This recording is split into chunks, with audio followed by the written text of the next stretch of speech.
Here's the really sad part, though, is somebody said that they pulled their footage from their unit, and they were able to see that the people that were like in the surrounding area, like the workers at some of these places and people in the surrounding area, watched the guy fall and did nothing about it. Police say the victim died at the hospital a short time later. The teen ran off, but police went after him. Some were taking off on feet, some were in cars. They eventually caught up to the teen and he was arrested. When I found out like somebody actually did get shot, it's just as spooky, living in this building and knowing that that's happening on my front doorsteps. Meredith Aldis, Fox 7 Austin News. Austin. New developments in the case of the man who slammed into more than a dozen cars on I-35. I don't like that shit. I heard him say spook. I don't know how I feel about that. Bro, the fact that he got dusted in front of a restaurant called Polvos is fucking ironic and hilarious. What's Polvos? What does that mean? Polvos is dust in Spanish.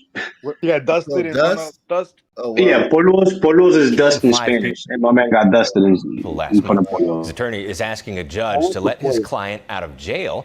This comes after lab reports reveal he did not have alcohol or drugs in his system. On March 13th, around 11:30 at night, Solomon Araya was driving on I-35 near Palmer and Howard Lanes in North Austin when he plowed into more than a dozen vehicles.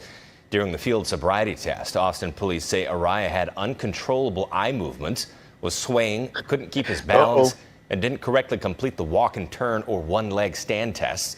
They say he appeared calm and indifferent, which seemed unusual given the circumstance.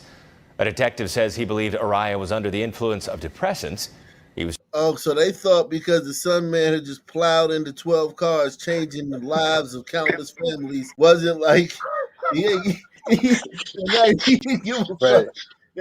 They accuse him of being under the influence because there's no way nobody could change this many people's lives. Send this many people into therapy in the hospital and the physical therapy and shit bags and surgeries and shit and like have no care in the world. Well, let me explain something to you. It's very possible. Man, it's very possible. Yeah, man, he wasn't drunk. Y'all accused him of being off some substance because he was like that. Nah, he's just his son, man. I'm surprised. Didn't I'm surprised that they haven't hit us with that. The DUI test is racist. One day. Well, wait, one day. You can't trust a son man without a shape up. Really? Couldn't keep his balance and didn't correctly complete the walk and turn or one-leg stand tests. They say he appeared calm and indifferent, which seemed unusual given the circumstance. A detective says he believed Araya was under the influence of depressants.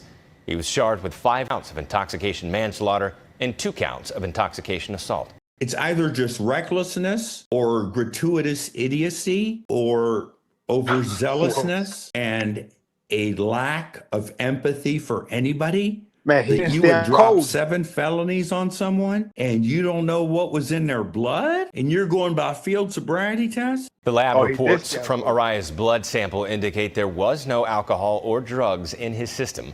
Araya's attorney says there's no longer probable cause, so he's pushing for his client to be immediately released from jail. That will be decided by a judge at the next hearing. A date hasn't been set yet. Araya is currently being held in the Travis County Jail on more than $1 million. In Leander, police say a man tried to kidnap a child. It was a scary moment for the mom and her 4-year-old. Thankfully, that child is safe and no one was hurt. Fox 7 Austin's Lauren Rangel has more on the search for the suspect. At 4 in the afternoon on Wednesday, Leander's Lakeline Boulevard is crawling with kids.